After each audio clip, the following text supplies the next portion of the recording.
Hello, folks. Happy New Year. Welcome to Life in a Bottle, Season 3, Episode 2. I'm Cody Foster, and this is the 2019 Montenidoli Vernaccia di San Gimignano Tradizionale. 100% Vernaccia. Where are we? We're in Italy, we're in Tuscany, and we're in the hilltop village of San Gimignano. It's a very charming little village at high altitude. Perhaps you've seen this. It's covered in ancient stone towers, and it's kind of known to be one of Italy's most picturesque hilltop towns. The mastermind of this wine is Elisabetta Fagioli. Elisabetta is the master of Vernaccia di San Gimignano. Most people don't also realize that she is a Quintarelli. Quintarelli being the family that makes the holy grail of Amarone. You know, we're talking the best of the best Amarone. Although that has so little to do with who she is, because 52 years ago, she left the Veneto in search of vineyards. Being a woman, she was not set up to inherit vineyards. So she went out to find her own, and she landed in Tuscany. And what a wonderful thing, because Montenidoli.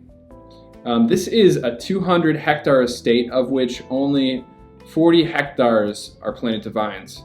So this is basically a sanctuary, an organic biodynamic sanctuary where everything is strictly adhering to organics and always has. We're talking like organic, practicing organic, not for like 10 years, not for 20 years, like forever. Like this is a property where herbicides and pesticides have never touched the soil, despite the fact that it's been under vine for like 2,500 plus years, which is crazy. Strictly organic and biodynamic. Really tiny operation. I think she only makes a couple hundred cases of this juice. This really is her flagship wine, sort of the best taste of what this estate is all about. It's planted on fossilized, ancient fossilized clamshell, seashell vineyards. We're talking serious marine sediment here. And she makes the wine in concrete vats lined with glass, so completely inert vessels, and a little bit of skin contact. So the Vernaccia skins are macerated in.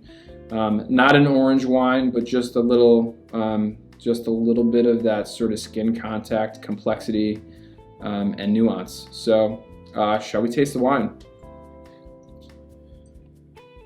On the nose, this is distinctly driven by apples. There's also a waxy sort of pine resin kind of thing. It reminds me a little bit of Chenin Blanc.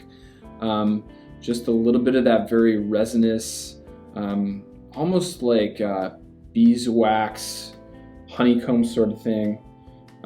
Apples and definitely flinty, crushed seashell sort of thing. It's no stretch to say this is really one of my favorite white wines, period.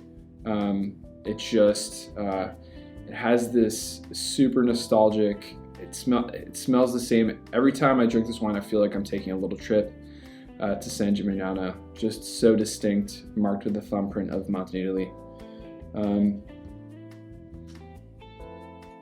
On the palate, this is decidedly saline and salty. It's got some weight to it, definitely some richness. And added texture, that skin contact, it imparts just a little bit of tannin, just a little more weight. Like I said, more of that waxiness. Absolutely freaking delicious. I love this wine.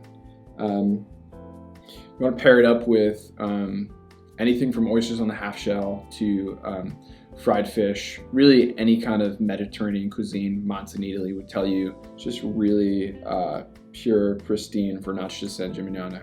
And when I think of Vernaccia di San Gimignano, I usually think of a very crisp, clean, unoffensive, just really basic Italian white. But this is really the pinnacle of Vernaccia di San Gimignano. seriously terroir driven, rich, and definitely worthy of at least a little bit of age. I have to imagine over 5 years in the cellar, this wine is only going to gain complexity, concentration, and deliciousness. So that's the deal. Really special little Italian white, really nice cool weather white from Elisabetta. So cheers, folks. Happy New Year.